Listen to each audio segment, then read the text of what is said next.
दोस्तों, इस बार mister beast और उनके 5 दोस्त दुनिया की सबसे खतरनाक जगहों में से एक आर्कटिक में पूरे 7 दिन तक फंसने वाले हैं। उनके पास सिर्फ वही सामान है जो उन्होंने पहन रखा है। न कोई टेंट, न आरामदायक बिस्तर और न ही कोई आसान रास्ता।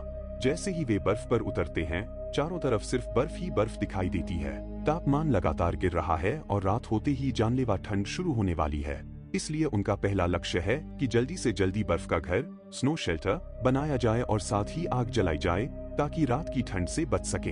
पूरी टीम मिलकर बर्फ काटना शुरू करती है, जबकि हेज जंगल से सूखी लकड़ियां लाने निकल जाता है।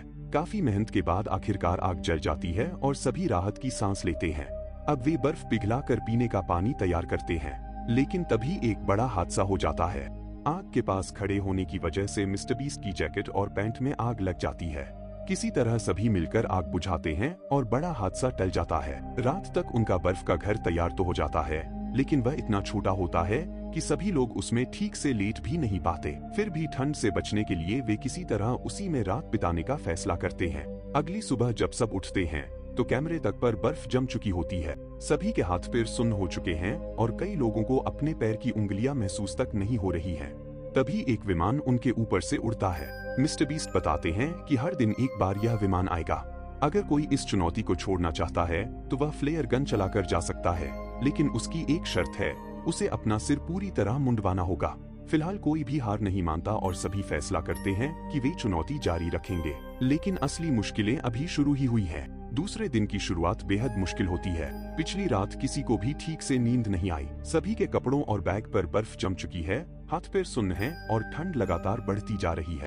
अब टीम समझ जाती है कि अगर बर्फ वाला घर बड़ा नहीं किया गया तो अगली रात बिताना और भी खतरनाक होगा। इसलिए सभी बिना समय गवाए फिर से बर्फ काटना शुरू कर देते हैं। घंटों की कड़ी मेहनत के बाद उनका शेल्टर पहले से काफी बड़ा हो जाता है। इसी बीच एक नई समस्या सामने आती है। किसी को याद आता है कि वे टॉयलेट टेंट लाना ही भूल गए हैं। अब सब सोचने लगते हैं कि आखिर इतनी खतरनाक जगह पर टॉयलेट कहाँ करेंगे। अगर कैंप के पास ऐसा किया तो उसकी गंध से ध्रुवीय भालू, पोलर बियर आकर्षित हो सकते हैं। इसलिए टीम का एक सदस्य कैंप से काफी दूर जाकर सुरक्षित जगह खोजने निकलता है। रास्ते में उसे बर्फ पर कई जानवरों के पैरों के निशान दिखाई देते हैं, लेकिन कोई जानवर नजर नहीं आता। इससे उसे एहसास होता है कि शायद कोई जंगली जानवर उन्हें दूर से देख रहा है। कैंप पर लौटकर मिस्टर बीस्ट सभी को एक और चिंता बताते हैं। उनके पास सिर्फ 3 से 4 दिन का खाना बचा है, जबकि चुनौती अभी 7 दिनों की है।